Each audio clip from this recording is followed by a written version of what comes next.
So anyways, pleasure for me, and something that I've learned going through recovery is, and will never be, as high as I was when I was drinking or using. Right?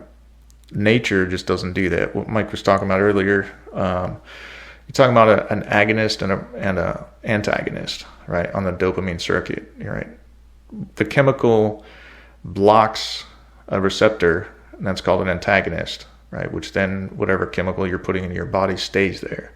The other kind is called an agonist, which it then increases your body's production of a certain type of chemical, i.e. dopamine.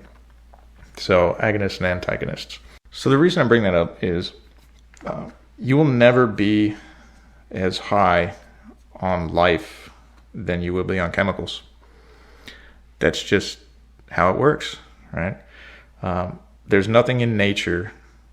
I mean, arguably, heroin and other things are natural, but there's nothing in nature that you would normally consume that would cause you to produce that much dopamine. But one of the things that I've found for myself is, I said earlier, the contentment, right?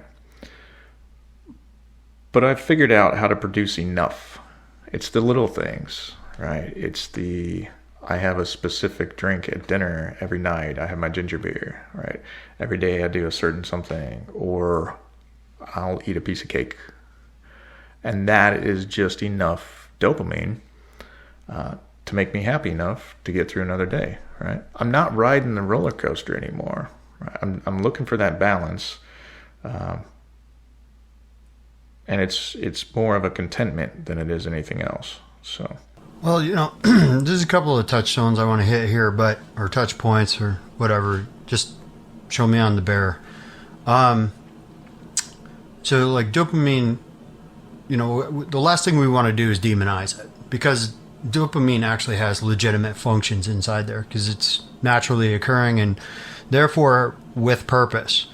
Learning, motivation, heart rate, blood vessel function, kidney function, lactation, which is fun. Just kidding. It hasn't happened yet, but I am willing to try. Sleep, mood, attention, control of nausea and vomiting, pain processing and movement, and yes, I am reading a list. This is not all off the top of my head. Mostly because I forget to wear my pants sometimes. That really makes church awkward. Just kidding. I don't go to church.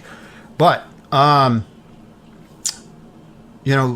not, I just really want to be clear that we're not here to say dopamine's a negative, but when we go into the pathological comfort seeking, and John nailed something earlier, because I myself am an extremophile, that's taken out of a nature show I saw once. These extremophile type critters at the bottom of the sea, close to the volcanic vents. They live in these extreme environments and they're quite hardy.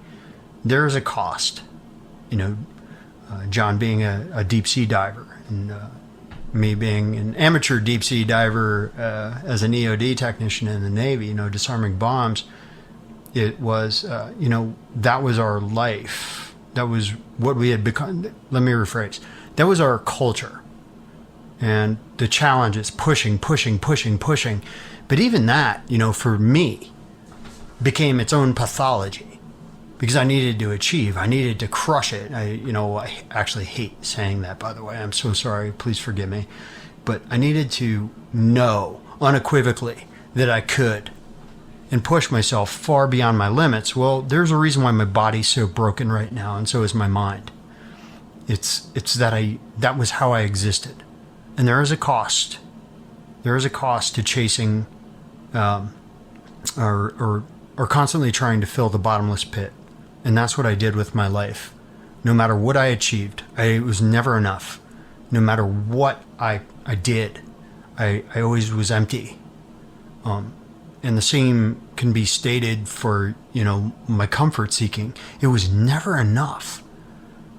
I did a great number of horrible things in pursuit of pleasure. I used women as escape vehicles from reality. I I drank myself absolutely stupid. I would set up challenges. Here's a good one. I started the Irish Car Bomb Derby in Danny's down there in Coronado, you know, and I'm pretty sure I was the only one playing. It's quite possible. But I said, you know, I lined up 6 Irish car bombs and smashed them, you know, and everyone's just like, because it's a competition. And I was like, yeah. You know, I'm like, who wants to take on the champ? And they're just like, yeah, no, man. Like, you could die drinking that way. I'm like, puh, maybe you can die drinking that way. But no, you know, what was it about? It was about the pursuit of pleasure. And I was getting multiple dopamine hits, you know, from validation, from all kinds of like, high five, brother, you're awesome, you know, like all this stuff. But what was it? It was a bottomless pit that just carried with it all kinds of destruction. And yeah, man, I can't say it enough. You know, there is a serious danger for me in my life when the pursuit of pleasure at any cost is number one. And when I'm in that mode of operation, I'm not very useful. I appear useful, but I'm not. It's all about me. And the cost was so great, you know, and I wouldn't confront that till much later. I would not confront that till, you know, my 17th year in the military, and at 36 years old, looking at myself, realizing that I have no idea who I am at all. What the hell was this all for? Who the hell am I?